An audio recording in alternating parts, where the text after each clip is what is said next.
Hey, happy Thanksgiving, everyone. Hope you're all doing well. Welcome to another episode of What the Heck is Going On with Alex. And Aaron. Let's get straight to it. Yeah. Do you remember simpler times when Pokemon Go was popular?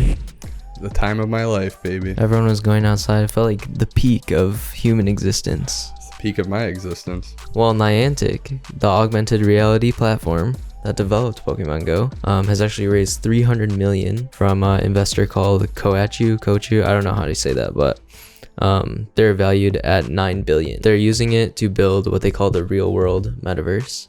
And it's going to be approached the same way as Pokemon Go, where it's augmented reality versus VR, you know?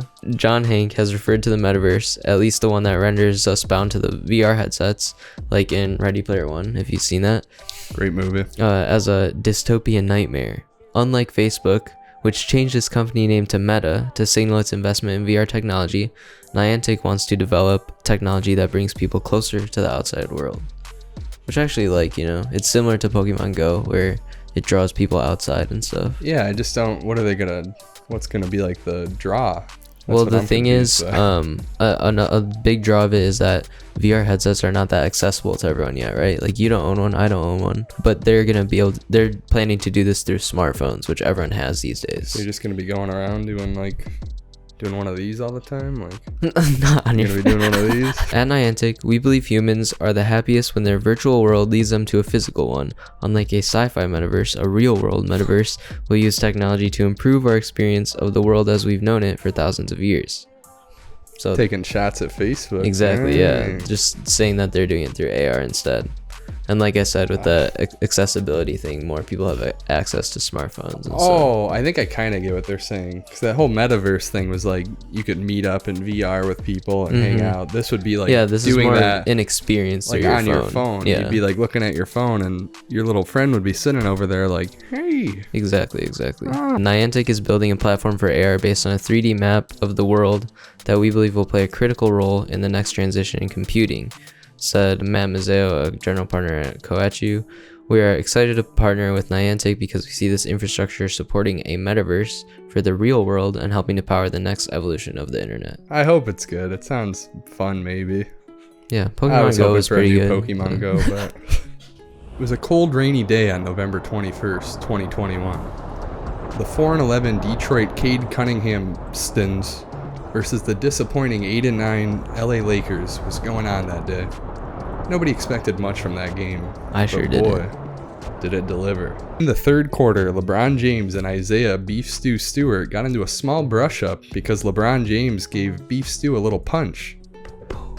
Hey, he did a little one of these. He did one of these and a pop in the face like that. Just like that. We'll probably show the video. That was a pointless demonstration. Stewart, he very obviously wasn't a big fan of getting punched in the face, as most people wouldn't be. And so he's getting up in his face, he's like, saying some stuff. And then all of a sudden, the blood comes streaming down his face. Isaiah Stewart, he saw red, physically and figuratively. He began to plow through the coaches and players that were trying to hold him back as the stadium announcers eerily warned fans not to enter the floor or they would be arrested. It really gave Vietnam-style flashbacks to the Malice at the Palace incident, which also happened in Detroit. Yeah, it was pretty surreal to watch, the way he's like, do not go on the floor. Yeah, and then, it kind of happened. He tried to charge through, it wasn't much. And then they see him, he's walking back to the locker room, he's going all, I'm okay, I'm all calmed down. And then right when they let go of him, he goes and charges at them again. Which gave one of the best videos I've ever seen in a basketball game. The shaky camera following him, running across, looking like Marshawn Lynch, juking out coaches, stiff-arming guys. It was awesome. It was an amazing moment. He made his final attempt to get to LeBron. After he got ushered out the tunnel, you could see him go in a full sprint into the tunnel, where it was anticipated he was going to go around the tunnels and come out the one by the Lakers bench. And then there was a shot of all the Lakers players sitting there like waiting, all like, is he coming? Like, freaked out. But, it's assumed that security or someone was able to stop him because he never came out again after that. But this took the NBA world by a storm. Even former player Gilbert Arenas, who's well known for bringing a gun to a locker room trying to threaten a fellow player, weighed in on the situation, saying, Isaiah needs to pack all yo shit because he's about to be traded to Budapest. You cannot charge at the hashtag king like that on TV, 100 emoji. And then he also ended the nice little message with PS. This was worse than the gun in the locker room situation. The final outcome of this situation resulted in LeBron receiving a 1-game suspension and Beef Stew receiving a 2-game suspension. This is pretty surprising. Most people I was talking to were expecting 5 games for Isaiah Stewart, maybe even more. But yeah, pretty happy. Only 2-game suspension. I can't complain about that. And the Lakers and the Pistons will face off again on Sunday, November 28th. Just a few days from now. And they're both supposed to play. They'll both be off their suspensions. So who knows? We might get a little part 2. I'm looking forward to it. It's going to be exciting. Go Pistons. Yo, so did you hear about San Francisco this past weekend? They win a football game? No. So last Friday, there was a series of smash and grab robberies across San Francisco and the Bay Area. And you know, like I said, it was large groups. They'd come in with hammers and other tools to like basically clean everything out. Like I'll show some footage of, there's basically a Louis Vuitton store that was emptied out. And then there's security cam footage of people like storming in and basically running and grabbing everything. Dang. This happened multiple times? Yeah, it happened like in a bunch of cities all around the Bay Area and a bunch of different shopping districts. Wow. So over the weekend, businesses started boarding up their windows. They started adding like security gates. So even if people like break in, they can't get to like past a certain point in the store. And there's also police now posted up at like all the freeway ramps and all the on ramps basically, to like stop getaway cars. There's a quote from the former Oakland police chief, who now runs like a consulting firm. He said, "Typically when we see these types of things happening, they are well organized, they are larger groups.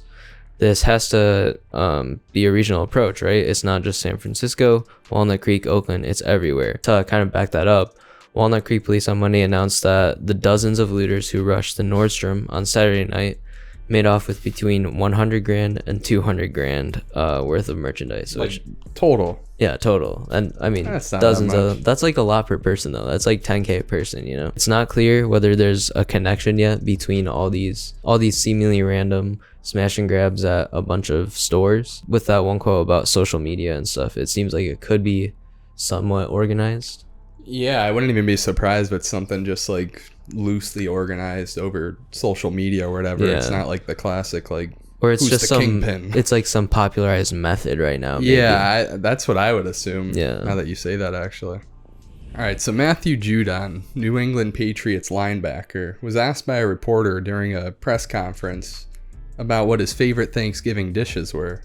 And instead of telling what his favorite side dishes were, he went on a rant about how much he hates mac and cheese. Oh. So yeah, he really took a bite out of mac and cheese. He says it's just cheese and noodles. And if you got rid of it, people wouldn't be using the bathroom as much during Thanksgiving dinner. Because he had a whole point about everyone's probably a little lactose intolerant, which, you know, I kind of agree with that point. I think that's probably true. Yeah, I wish I had mac and cheese at Thanksgiving. I don't know if that's like typically don't have that, but yeah, I think that might be like a black family thing. Yeah. I think white people are eating like green bean casserole and stuffing, like they're very like traditional. Like, so he never really answered what his favorite dishes were. Mm-hmm. So let's give the people the next best thing. What's your favorite Thanksgiving side dish? I think my favorite. No turkey. I mean, I don't even like turkey that can't much. be your favorite. No one likes turkey that much. Turkey. I'd say stuffing can go pretty hard, but I'm gonna have to go mashed potatoes. Oh, okay. A good mashed potatoes is just completes it. I'm a big stuffing guy. I love a good stuffing. Okay. That's the only purpose I think turkey has, is to be a vehicle for the stuffing. Exactly. So I'm not going to eat plain stuffing. In my opinion, you have the potatoes and the stuffing are your sort of base of the meal. Yeah. And then the turkey is kind of like throwing a little turkey. You're throwing it top, in there because you have to because of tradition. Yeah, true. We also make these really good cookies every year with my grandma. Oh, nice. Very good. They're like little thin sugar cookies. Made them again this year. All right, happy Thanksgiving. In Chris Pratt news today, one of the Mario movie producers, Chris Meledandri, he's Italian-American, so there's probably an Italian way to say that I don't know. But he announced that Chris Pratt will not be using the typical Mario accent in the movie. He also said that the voice he's doing for Mario is phenomenal, so he's not using his normal voice either. Okay. So I'm a little excited. yeah, a little bit. I'm a little It's coming tickled out by like that. next year, I think December 21st, 2022. I'm tantalized. I am pretty tantalized as well. He also mentioned that Charlie Day, the actor who will be playing Luigi, is an Italian American. So Luigi he didn't will say have anything an about accent? the voice, but he's allowed to have it. Oh. Because he was saying, like, that was I the would whole hope thing. so. It was like, yeah, it'd be kind of weird if Chris Pratt, a dude who's not Italian, was doing like an Italian accent. But then he did say Charlie Day is Italian, so maybe we'll still get little Luigi going like, oh, Mario, I'm scared. I want that. I do too. I hope so. What's next? Is Chris Pratt going to be not hating Mondays as Garfield? Is he going to hate lasagna and love Mondays? We are announcing that since he's not a cat, he will not be meowing. Does Garfield meow? I think that's... No, he just thinks. He just thinks. It's all thought bubbles. He's a thinking man. Yeah. Speculating what his voice is going to be. It might be a little like, hey, I'm Mario. All right, that's Chris Pratt news. Speaking of shocking things, let's cut to the Shocking video of the week.